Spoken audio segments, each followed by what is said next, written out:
পবিত্র কাবার আদলে তৈরি হয়েছে মঞ্চ, আর সেই মঞ্চেই নাচ গান করেছেন জনপ্রিয় পপ তারকা জেনিফার লোপেজের মতো শিল্পীরা। শুধু কি তাই, খোলামেলা পোশাকে সেখানে অনুষ্ঠিত হয়েছে ফ্যাশন শো।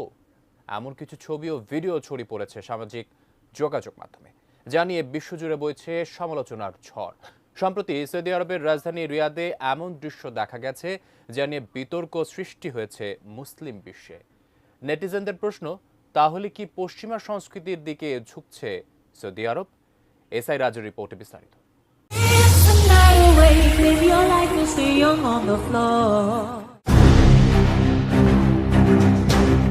মুসলমানদের জন্য সবচেয়ে পবিত্রতম দুই স্থান হচ্ছে মক্কা ও মদিনা, যে দেশে শুয়ে আছেন বিশ্বনবী হজরত মুহাম্মদ সাল্লাল্লাহু আলাইহি ওয়াসাল্লাম, যে ভূমিতে জন্ম নিয়েছেন সাহাবায়ে কেরামরা, যে দেশের পতাকায় রয়েছে পবিত্র কালেমা। সে দেশ এখন পরিণত হয়েছে পাপের স্বর্গরাজ্যে। পশ্চিমাদের সাথে তাল মিলিয়ে ধর্মীয় অনুশাসন ভুলে তাদের সংস্কৃতিতে মেতেছে মধ্যপ্রাচ্যের দেশ সৌদি আরব। 13 নভেম্বর রিয়াদে লেবাননের তারকা ফ্যাশন ডিজাইনার এলিসাবের ক্যারিয়ারের ৪৫ বছর পূর্তি উপলক্ষে আয়োজন করা হয় এক বিশেষ অনুষ্ঠান, যে অনুষ্ঠানটিতে ফ্যাশন শো এর পাশাপাশি ছিল নাচ ও গানের আয়োজনও। আর সেই আয়োজনেই খোলামেলা পোশাকে নাচ ও গান পরিবেশন করতে দেখা যায় পপ তারকা জেনিফার লোপেজ ও সেলিন ডিওনকে। আর এরপর থেকেই বিশ্বজুড়ে নেটিজেনদের মধ্যে শুরু হয়েছে তুমুল সমালোচনার ঝড়।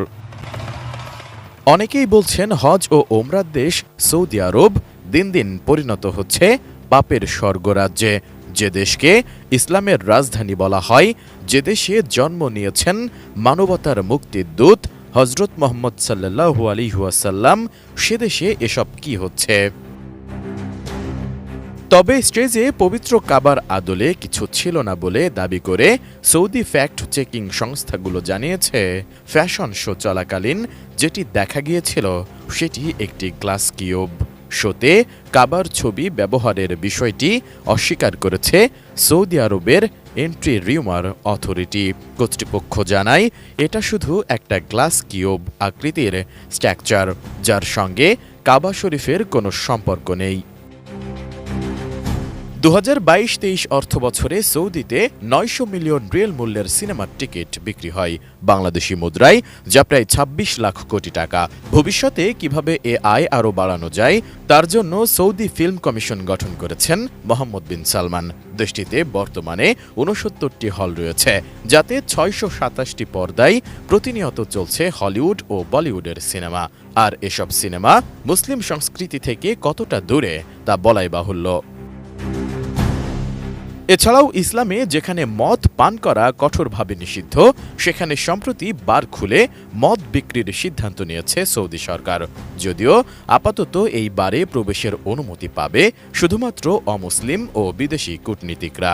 শুধু মদ বা সিনেমা না, সৌদিতে নিয়মিত হচ্ছে পপ কনসার্টও। পপ তারকা জাস্টিন বিবার, এমনকি কোরিয়ান পপ ব্যান্ড বিটিএস এর কনসার্টও হচ্ছে দেশটিতে।